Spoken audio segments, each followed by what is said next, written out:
Alright, so what's up everybody? Welcome back to another episode of J&L Garage. So today we're going to be doing another restoration video on the Chevy. Basically right now I'm still trying to get a lot of the problems sorted out. A lot of the problems that, with me driving the vehicle every other day, that I see every now and then, or that I see the most and that bothers me the most. So that's the problems that I'm focusing on. Now, like I said last video, eventually we are going to get down to actually restoring this, because I want this to be the time capsule vehicle that I own. Because the Camaro is kind of like a retro style deal. I want to do, I can't say I want to do what I want, because I'm doing what I want on both of them, but I'm doing what I want with modern parts on the Camaro. Whereas on this truck, it's a restoration project, right? I want it to be as close to original as possible. So, today we've got a box of parts, which we'll go through now. Oh, let me get them down here. So I got a coolant reservoir tank with a cap. You go back on there. Vacuum advance line here, which we're going to get put on there. The resistor for the blower fan, which went out. Go on now, get. And then I've also got, sorry about the dog. I've also got a cab light kit. And then this is also the relay for the blower fan. While I'm in there, while I've got all that taken apart, I just want to replace all that, because I want the heat and the air conditioning working in this truck kind of ASAP. I'd like for the air conditioning to be working a lot sooner, but I don't know how close I'm going to get to that. I don't know if the air conditioning even still works. I know that the compressor turns and everything, but I'm not sure if the actual unit, it's the whole HVAC box, actually works. But heat is definitely a necessity in the wintertime, which wintertime's about to be gone. But we can still get that straightened out to where next year, if we have to get in this vehicle to do anything in the wintertime, we'll have it. But first things first, I washed my truck here. I washed the Dodge under here not too long ago. And it was super muddy, so of course mud is all over the all under the patio. So we're gonna get everything rinsed off first, get this clean so we have a nice clean workspace. Then we're gonna pull the Chevy under here and see what we can get fixed on it. All right, so we got her under the carport, got the carport cleaned off. So now we're going to jump on. See, I'm not sure what I want to do first, because we've got a lot. We've got a lot to do over here, and it's gonna make the biggest improvement, getting the blower fan and everything going. So I think we're gonna save it for last. First, we're gonna work on getting this coolant reservoir tank put back in place, and then and figuring out what's up with this hose, because I can't tell if this is right or not, but like it's supposed to either fit over or inside of the overflow tank. I think it's supposed to fit inside. So let's get it down. I'm gonna get it in here. There's only three little bolts that holds it on. 1, 2, 3. And I'm gonna get it in, and get the hose. Looks like the hose just feeds into it, and get the hose fit into it. And get her topped off with antifreeze, and I'll let you guys know how it went, because this is LMC truck products. I want to see if everything is going to work like they claim it is, as close to OEM as possible. And then I'll let you guys know what it looks like, or show it to you guys, see how it. Let you guys know what I think about it. All right, you guys. So got it in. However, just as I thought, there is going to be something that doesn't fit right. So there's 3 bolts, as I showed you guys earlier, that hold this thing on. And this one over here does not line up at all. It's not even anywhere close. And I need to get the bottom one tight, but it's rusted out so bad down there where leaves and pine straw sat there and just collected moisture and rusted everything under this battery tray and stuff so bad that there's really no point. It's held in well enough. The wind and stuff, you know, it shouldn't break it off. Put it that way. This thing was like $17, so moving forward, when I get ready to fully restore this truck and make everything right, if I need to get another one of these because this one's shot, then I will. No big deal. But we've got a lot to do, and I'm really wanting to make lunch with this thing. I'm wanting to make it to lunch with this thing. I want to use this to get me to town to lunch and to try everything out and make sure everything's working correctly. Because we really haven't drove it a whole lot since I put the new belts on either. So I'm going to get everything straightened out, and then we also have to get some more antifreeze. I'm going to get another jug of 50/50 antifreeze because I wasn't able to top this off.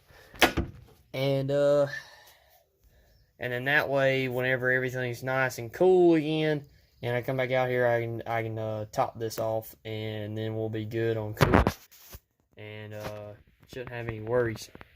So next thing I'm gonna do is I'm gonna try and figure out this vacuum advance line, because they sent me a hard line, and I just don't know if it's right. Obviously I could be mistaken, but anyways, I'm going to get this breather cap off, figure out where the vacuum advance line is. If it's a hard line, then we'll replace it. If it's not, then we're going to leave it alone. And we'll go from there. Alright, so vacuum advance line was indeed a fail. I'm not exactly sure. It may work different on these trucks. You know, I'd have to tear all that down in order to figure it out. And if I'm being honest, I don't feel like doing that today. Simply because I'm not that worried about the vacuum advance anyways. So, hold on, let me get this hooked back up. It's aggravating me seeing that white. So, we're going to move on to replacing the resistor on the blower, for the blower fan, and also the relay. We're going to get both of those replaced, and then we're going to check and see if we can at least have the blower fan working correctly now. Okay, so old resistor's out, and it doesn't like look burnt up, so to speak. Let's see if I can get it to focus. It's probably not going to do because I don't have my hand behind it. Anyways, take my word for it if you want to, but new resistor's in. So me being curious, I haven't put the relay on yet. I want to see if now I have control over my blower fan, because the blower fan was working. I just couldn't select low or high or anything. So we're going to see now if we got any luck.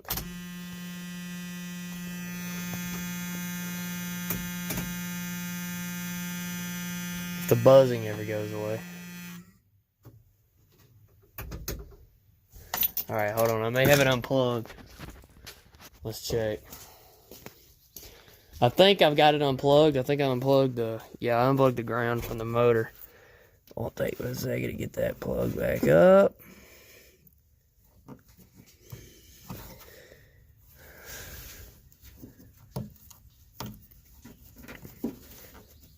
Alright, let's see if the fan comes on now.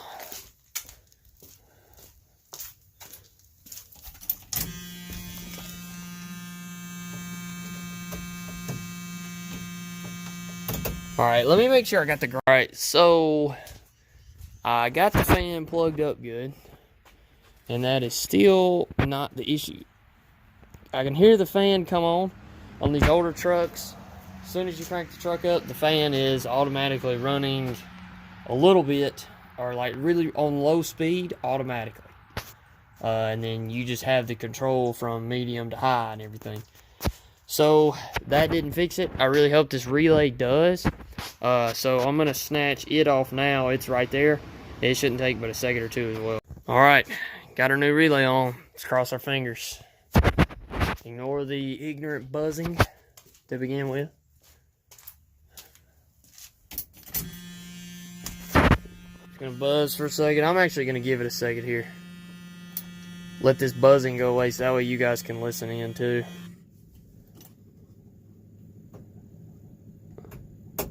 And still nothing. So, odds are, I'm thinking probably the blower fan needs replacing. The blower fan itself is probably shot, which luckily it's not terribly hard to get to. And there still could be something in the wiring. But I think there's a capacitor or resistor, I don't remember. There's one thing there that's in line with the main power wire coming from the relay. That could have went bad. That's built into the ground wiring harness or built into the power wiring harness for the blower fan. So that could be bad. You know, I'm just gonna have to do some more digging into it and do some more looking.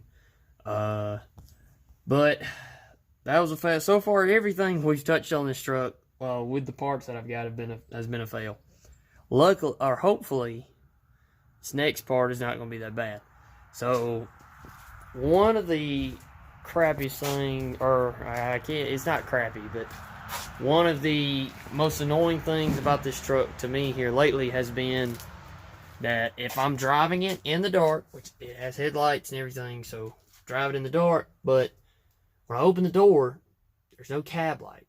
So especially out here, where all I have is the one telephone pole light, I can't see anything in the truck. If I drop something, you know, so on and so forth, I'm basically screwed. And come to find out, obviously the cab light is kind of screwed. So I've got an LED kit for it, because that's pretty much the only thing they sell now. I could just buy a replacement bulb and put this clear lens on. But I'm fine with the LED. It's whatever, you know. If I want to, I can always go back with a halogen bulb later.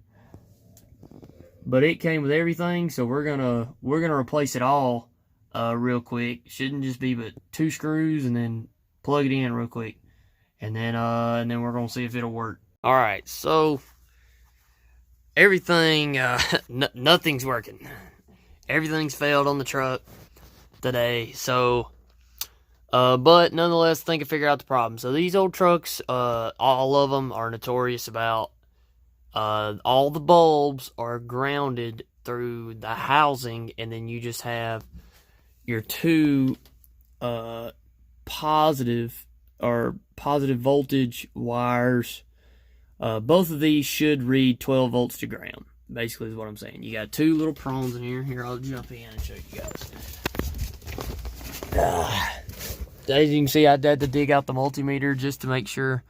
But there's 2 little tabs in there that your light bulb should contact. If I can find the light bulb, dig it out. So, both of those should have positive 12 volts, then you ground through your housing. And the reason you have 12 volts going through both of those is so that way you have a positive 12 volts flowing through your bulb, through the load, so to speak. And we do not have that. So on this truck, since I don't have a light for the a bed light, cargo light, the only thing that controls power to this circuit for that white wire are the door switches. And come to find out, both of them are rusted closed. So they were closed for so long, rain got in there, rusted them closed, and they're never opening and giving us our complete 12 volt circuit, no matter which door you open.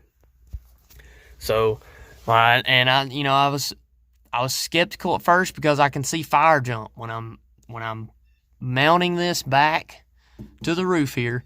fire's jumping, I'm like, oh, I'm good. I've got power. I should be fine. But not the case. So we managed to get nothing right on this truck, if I'm being honest. Pretty much an epic fail today. It is what it is. It happens. It just comes with it. So I'm still gonna put all this back together with the new parts, because everything up here is working properly. So nonetheless, it is gonna look better, because this is what we had up here. We had this old dingy looking cover here, which it's probably been on there since '79, and then this chrome is shot. It's not doing anything reflective wise to help us get some light in the truck. So old Chevy is rolling out exactly how I rolled her in here. We're still probably gonna drive her, because I need to put a couple miles on it to get some charge on the battery. That way that alternator and everything can get the battery back up to speed where it needs to be.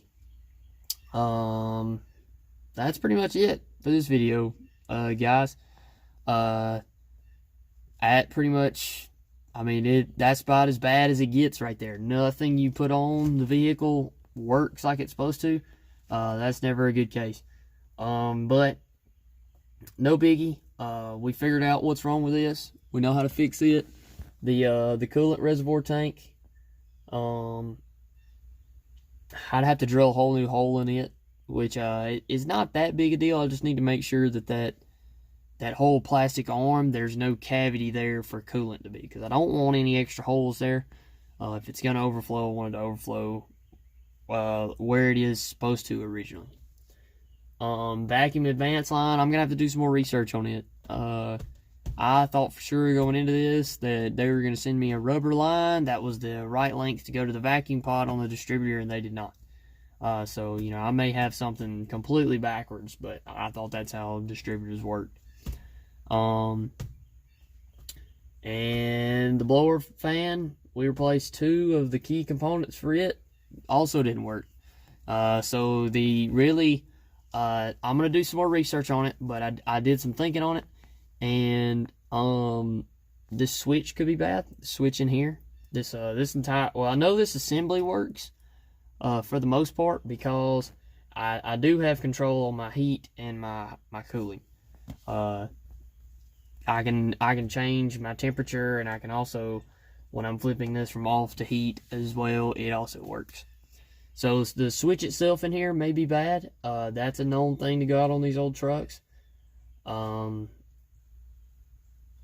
But I mean, we know now we have a new resistor and a new relay, so those are definitely out of the picture, I would say. So that's pretty much it for this video, guys. Didn't get a lot done like we wanted to, but it is what it is.